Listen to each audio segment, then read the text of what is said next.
జై తెలంగాణ అందరికీ నమస్కారం. జనగామ జిల్లా కార్యకర్తలకు, నాయకులకు, జాగృతి కార్యకర్తలకు, చాలా సేపటి నుంచి ఓపికగా వెయిట్ చేస్తున్న మా ప్రెస్ మిత్రులకు ఆలస్యమైంది, క్షమించాలి. మీ అందరికీ కూడా పేరున హృదయపూర్వకంగా నమస్కారాలు తెలియజేస్తా ఉన్నాను. గౌరవ పెద్దలు, తెలంగాణ రాష్ట్ర మాజీ ఉప ముఖ్యమంత్రి వర్యులు, జనగామ మాజీ శాసనసభ్యులు, స్టేషన్ గన్పూర్ మాజీ శాసనసభ్యులు, అట్లానే కూర్చొని మాట్లాడాలని ఎవరు కనబడం కదా, ఓకే, నేను చిన్నగా ఉన్నా కదా, అది ప్రాబ్లం.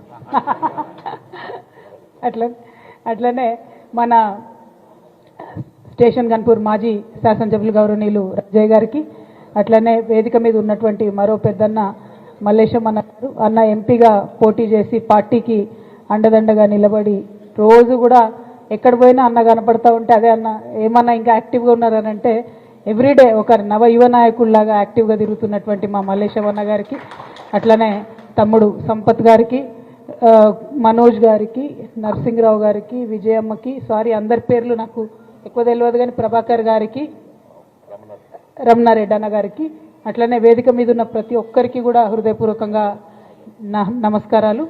మహిళా రిప్రజెంటేటివ్స్ ఎక్కువ మంది ఉన్నారు, వారందరికీ నమస్కారాలు. అట్లనే జాగృతి తమ్ముడు విజయభాస్కర్ గారు, అట్లనే జిల్లాకు సంబంధించినటువంటి నాయకులందరికీ కూడా నమస్కారాలు తెలియజేస్తా ఉన్నాను. ఈరోజు మీ అందరికీ తెలిసిన విషయమే, జనగామ జిల్లా అంటే ఆంధ్రప్రదేశ్లో ఉన్నప్పుడు అసలు తెలంగాణ వాళ్ళని ఎట్లా మోసం చేసిండ్రో చూడాలంటే మనం జనగామలో అన్న చెప్పినట్టు దేవాదుల ప్రాజెక్ట్ ఒకటి చూస్తే సరిపోతుంది అన్నట్టు. ఆనాడు కేసీఆర్ గారు 2001లో జెండా ఎత్తంగానే ఆగ మేఘాల మీద హెలికాప్టర్ వేసుకొని చంద్రబాబు నాయుడు గారు వచ్చి ఇక్కడ పునాది రాయి వేసి ఆయన వెళ్ళిపోయాడు. అంటే జనరల్గా మనం ఏదైనా ప్రాజెక్ట్ కట్టాలంటే దానికి ఏదైనా సోర్స్ ఉండాలి, ఏదైనా ఒక దగ్గర నుంచి వాటర్ తీసుకుంటాం అనేటటువంటి ప్లానింగ్ ఉండాలి, ఇంజనీరింగ్ ఉండాలి, అవి తీసుకున్న వాటర్ ఎటు పోతుంది అన్నటువంటి ఒక ఆలోచన ఉండాలి. కానీ అది ఏది లేకుండా ఆగ మేఘాల మీద ఇక్కడ ఉద్యమం ప్రారంభమైంది, గోదావరి నీళ్ళ గురించి మాట్లాడుతున్నారని చెప్పి వచ్చి ఒక ఫౌండేషన్ స్టోన్ వేసిపోతే అది మళ్ళా ఎన్నో ఏండ్లకు కానీ కేసీఆర్ గారు తెలంగాణ రాష్ట్రం ఏర్పడ్డ తర్వాత దానికి వాటర్ సోర్స్ ఐడెంటిఫై చేసి, ఇందాక పెద్దన్న చెప్పినట్టు సమ్మక్క సారక్క బ్యారేజ్ నిర్మాణం దాదాపుగా 90% పూర్తయింది చేసి ఇప్పుడు నీళ్ళు ఇచ్చేటటువంటి పరిస్థితికి వచ్చింది. అంటే ఆనాడు ఎంత మోసం చేసింది, ఉద్యమం అని పేరెత్తంగానే గులాబీ జెండా ఎగరంగానే దెబ్బకొచ్చి ప్రాజెక్టు ఆనాడు శంకుస్థాపన చేసిండ్రు. కానీ తర్వాత ఎవ్వరు కూడా మళ్ళీ తను పట్టించుకోలేదు. అన్న చెప్పినట్టుగా ఉద్యమ సందర్భంలో మనం పోయి దేవాదుల ప్రాజెక్ట్ కాడ పిండాలు పెట్టి వచ్చినటువంటి పరిస్థితి ఉండే. కానీ ఇవాళ తెలంగాణ రాష్ట్రం వచ్చినాక మన ఊర్లకు నీళ్లు వారినాయి, నిధులు కూడా వారినాయి అదేవిధంగా. కానీ ఈ గత సంవత్సర కాలంగా చూస్తే 95% మనం సమ్మక్క సారలక్క బ్యారేజ్ పనులు పూర్తి చేసి ఉన్నాం. ఆ మిగతా 5% అంటే ఏనుగెళ్ళింది తోక చిక్కింది అన్నట్టుంది పరిస్థితి అంది. ఆ మిగతా 5% పనులు చేయలేని చేతగాని దద్దమ్మ ప్రభుత్వం కాంగ్రెస్ ప్రభుత్వం అని నేను జనగామ జిల్లా ప్రజలందరూ కూడా గుర్తు చేస్తూ ఉన్నాం. ఎందుకోసం ఈ మాట చెప్తా ఉన్నామంటే కేసీఆర్ గారు అన్ని చేసి పెట్టిపోయారు, అనుమతులు ఇచ్చిండ్రు, బ్యారేజ్ కన్స్ట్రక్షన్ ఆల్మోస్ట్ అయిపోయింది, everything is done. Devadula finish అవ్వాలంటే ఇంకా 5% పని ఉంది అంతే.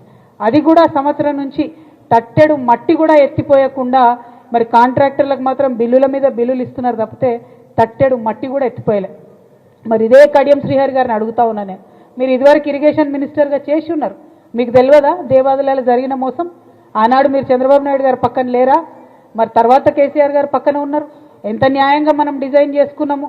ఆ ప్రాజెక్టు వల్ల ఇవాళ అన్న చెప్పినట్టు 1,50,000 ఎకరాలకు నీళ్లు వారే పరిస్థితి ఉంది. మీకు తెలియదా? మరి మీరు సీనియర్ నాయకులు కాదా? అడగండి మీ ముఖ్యమంత్రిని. ఎవరి కోసం అడుగుతారు? స్టేషన్ గన్పూర్ ప్రజల కోసం, జనగామ జిల్లా ప్రజల కోసం అడగండి, కంప్లీట్ చేపియండి సమ్మక్క సారలమ్మ బ్యారేజ్ని. సీనియర్ నాయకులు అయి ఉండి అవకాశవాదం కోసం మీరు పార్టీ మారిండ్రు. ప్రజలు మాత్రం మిమ్మల్ని క్షమించే ప్రసక్తే లేదని ఈ సందర్భంగా తెలియజేస్తా ఉన్నాం. మీరు పార్టీ మారిండ్రు, అక్కడ ఉన్నారు, ఇప్పుడు ఉన్నప్పుడు కనీసం ప్రజలకు పనికొచ్చే పనన్నా చేయండి, ఈ బ్యారేజ్ ఫినిష్ చేయండి. ఇంతకుముందు రాజన్న గారు ఛాలెంజ్ చేసినట్టు పోయి ఏం లాభం, ఒక్క సంవత్సరం నుంచి ₹1 లేకపోతే ఏం లాభం ఉంటుంది? రేపు పొద్దున కోర్టులు మీరు చూస్తూ ఉన్నారు, దేశవ్యాప్తంగా కోర్టులలో చాలా మంచి తీర్పులు వస్తూ ఉన్నాయి. అన్ని రాష్ట్రాలలో కూడా విపరీతమైనటువంటి పార్టీ ఫిరాయింపులు జరుగుతున్నటువంటి నేపథ్యంలో అద్భుతమైన తీర్పులు వస్తూ ఉన్నాయి. మనం కూడా బీఆర్ఎస్ పార్టీ నుంచి సుప్రీంకోర్టులో కేసు వేసి ఉన్నాం. న్యాయ వ్యవస్థపై మాకు సంపూర్ణ విశ్వాసం ఉంది. తప్పకుండా బీఆర్ఎస్కి అనుకూలంగా తీర్పు వస్తుంది. ఎందుకంటే ప్రజాపక్షాన ఉన్నటువంటి పార్టీ బీఆర్ఎస్ పార్టీ నుండి కడియం శ్రీహరి గారిని ఎన్నుకున్నారు కాబట్టి ఖచ్చితంగా పార్టీ ఫిరాయించినటువంటి వారికి వ్యతిరేకంగా తీర్పు వస్తుంది, తద్వారా ఇక్కడ ఉప ఎన్నిక వస్తుంది అనేటటువంటి సంపూర్ణ విశ్వాసం నాకున్నది. మరి మన ప్రజలు, జనగామ జిల్లా ప్రజలంటే మీకు తెలుసు, చాలా చైతన్యం ఉన్నటువంటి ప్రజలు. ఖచ్చితంగా ఉప ఎన్నిక వస్తే 100% స్టేషన్ గన్పూర్లో మళ్ళీ గులాబీ జెండానే ఎగురుతుందని చెప్పి ఈ సందర్భంగా నేను తెలియజేస్తా ఉన్నాను. మరి అన్న రాజన్న గారి ఆధ్వర్యంలో అద్భుతంగా బీఆర్ఎస్ పార్టీ కార్యక్రమాలు చేసుకుంటా ఉన్నాం. ప్రభుత్వ వైఫల్యాలను ఎండగడతా ఉన్నాం. ముఖ్యంగా ఏదైతే మహిళలకు ఈ ప్రభుత్వం ఇచ్చి 2500 ఇస్తా అని చెప్పిందో అది ఇవ్వకుండా మహిళల్ని వేధిస్తున్నటువంటి పరిస్థితి, స్కూటీలు ఇవ్వకుండా మహిళల్ని వేధిస్తున్నటువంటి పరిస్థితి, ఇవన్నీ ఒక పక్క అయితే కనీసం శాంతి భద్రతల మీద కూడా పట్టులేనటువంటి పరిస్థితి. ఇక కళ్యాణ లక్ష్మిలు, కేసీఆర్ కిట్లు అంటే మాయమైపోయినాయి. ఎందుకు మాయమైనాయి? ఎందుకంటే ఈ ప్రభుత్వానికి మానవత్వం అన్నది లేదు. ఒక పేద ఇంటి ఆడబిడ్డ పెళ్లి జరగాలంటే ఎంత ఇబ్బంది అవుతుంది, ఒక పైసా కూడబెట్టుకొని ఆ పెళ్లి ఎట్లా చేస్తారు? ఆ కష్టం తెలిసిన మనిషి కాబట్టి కేసీఆర్ గారు కళ్యాణ లక్ష్మి పథకం పెట్టిరు. కళ్యాణ లక్ష్మి పథకం పెట్టి పెద్ద కులాల్లో ఉన్నటువంటి పేదవాళ్ళకు కూడా, చాలా మంది వైశ్య సోదరులకు చెప్తారు, ఎన్నడూ కూడా ఏ ప్రభుత్వం మాకు ₹1 ఇవ్వలేదు, కేవలం కేసీఆర్ గారి ప్రభుత్వం మా ఇంటి ఆడబిడ్డలకు కళ్యాణ లక్ష్మి ఇచ్చిరని చెప్తారు. పేదవాళ్ళకు అందరికీ కూడా కుల మత తారతమ్యం లేకుండా కళ్యాణ లక్ష్మి ఇచ్చి పెద్దన్నలాగా ఆదుకున్నది కేసీఆర్ గారు.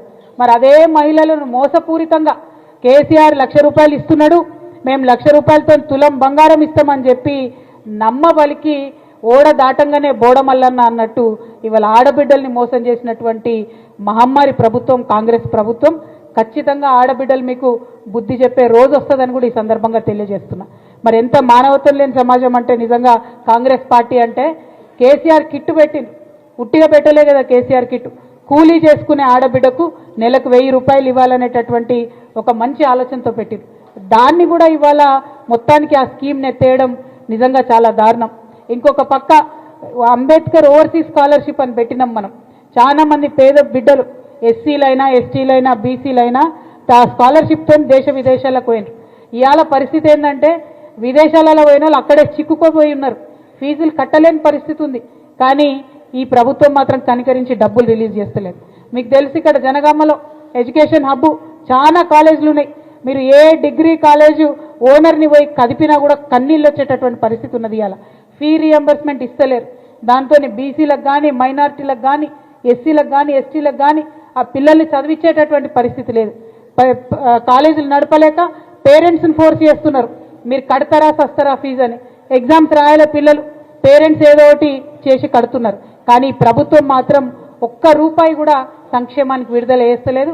మేము డిమాండ్ చేస్తూ ఉన్నాం, మీరు ఇస్తానన్నటువంటి పథకాలన్నీ కూడా తక్షణమే ఇవ్వండి. మీరు ఒక పక్క రైతుల్ని మోసం చేస్తున్నారు. రైతు భరోసా ఇస్తాం జనవరి 26 నాటికి టకీ మనం పడుతుంది అన్నాడు ముఖ్యమంత్రి గారు. మరి 26 అయిపోయింది, ఇంకో ఫిబ్రవరి కూడా వచ్చింది, ఇంకా పడతానే లేవు.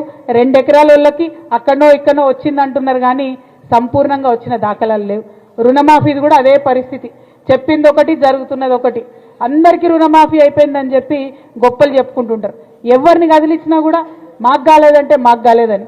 నిజంగా ఈ ప్రెస్ మిత్రులను కూడా ఇప్పుడు అడిగితే సగం మంది రుణమాఫీ కాలేదని చెప్తారని నాకు సంపూర్ణమైనటువంటి విశ్వాసం ఉన్నది. ఇట్లా ఏడిస్తారన్న బోనస్ వాళ్ళు. బోనస్ సంగతి పక్కన పెడితే సంక్రాంతికి సన్న బియ్యం ఇస్తామన్నారు, ఇచ్చిండ్రానే. రేషన్ కార్డులు కూడా ఇస్తలేరు, సన్న బియ్యం కూడా ఇస్తలేరు. ఇక సన్న బియ్యానికి బోనస్ అని చెప్పి ఇంకో మాట.